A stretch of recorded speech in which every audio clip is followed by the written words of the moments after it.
আপনার সরকারের একটা অন্যতম দায়িত্ব হলো জনগণকে মৌলিক স্বাস্থ্যসেবা প্রদান, তাই না? এবং আমাদের যে সমস্ত হাসপাতালগুলো আছে, সরকারি হাসপাতাল, এগুলো ওভারবার্ডেন। আপনি প্রত্যেকটি হাসপাতালে গেলে দেখবেন বেডের তুলনায় রোগীর পরিমাণ দ্বিগুণ থেকে তিন গুণেরও বেশি আছে। তার পক্ষান্তরে আমাদের রেলওয়ের 10টি হাসপাতাল আছে সারা দেশে।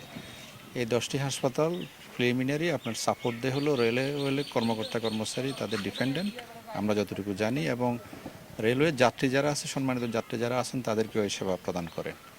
এতে দেখা যাচ্ছে যে বেড সংখ্যা যা আছে তার তুলনায় রোগীর সংখ্যা অনেক কম।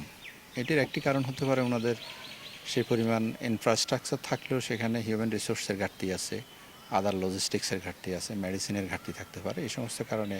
আর সবচেয়ে বড় বিষয় হলো এটি এখনও সাধারণ যাত্রীদের জন্য, সাধারণ মানুষের জন্য উন্মুক্ত না।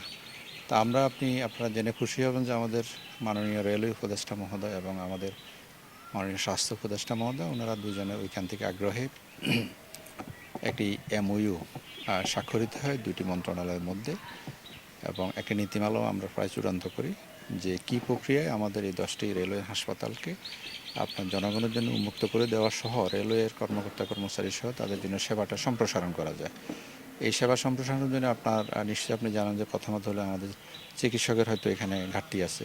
তা আমি যেমন আজকে এখানে এসেছি, আসলে কি কি আছে ওনাদের আর কি কি নাই, কি কি লাগবে, এই কয়েকটা জিনিস তথ্য নিয়ে আমরা সরকারের কাছে প্লেস করব।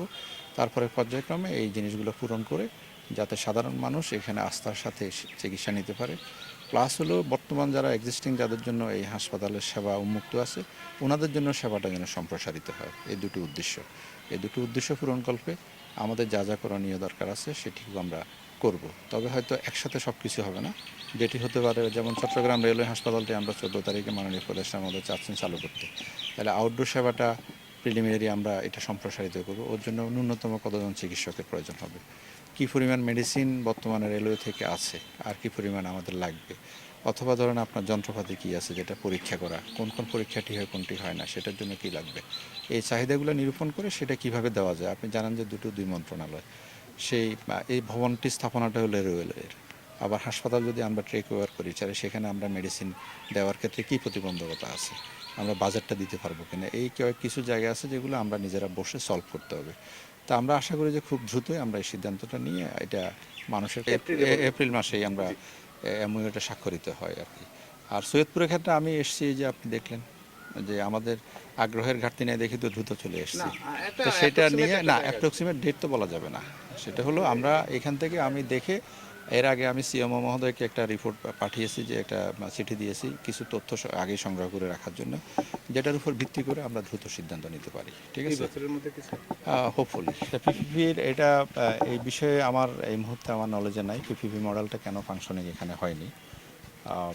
আপনাদের কি ধারণা, পিপিপি মডেলটা কি এখানে কাজ করছে? এটা নিয়ে কোনো উদ্যোগ অনেকবারই পরিদর্শন হয়েছে, জায়গার জন্য মানে ওই পর্যন্ত সীমাবদ্ধ ছিল, এই তো। তো সেটি আপনার আমাদের জন্য কোনো প্রতিবন্ধকতা হবে না, ঠিক আছে।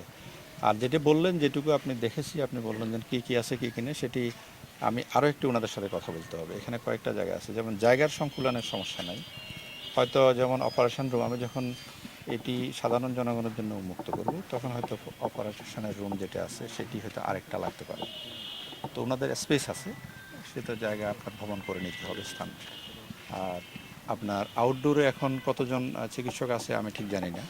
আমরা যখন রুগী বাইরে দিব, প্রথম হলো নিয়ম হলো আউটডোরটা চালু করতে হয়।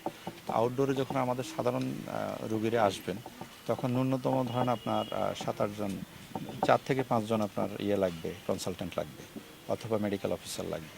তো সেই জায়গায় আমি জানা নাই, সিভিল সার্জন মহোদয় বলতে পারবেন যে কতজন আছেন।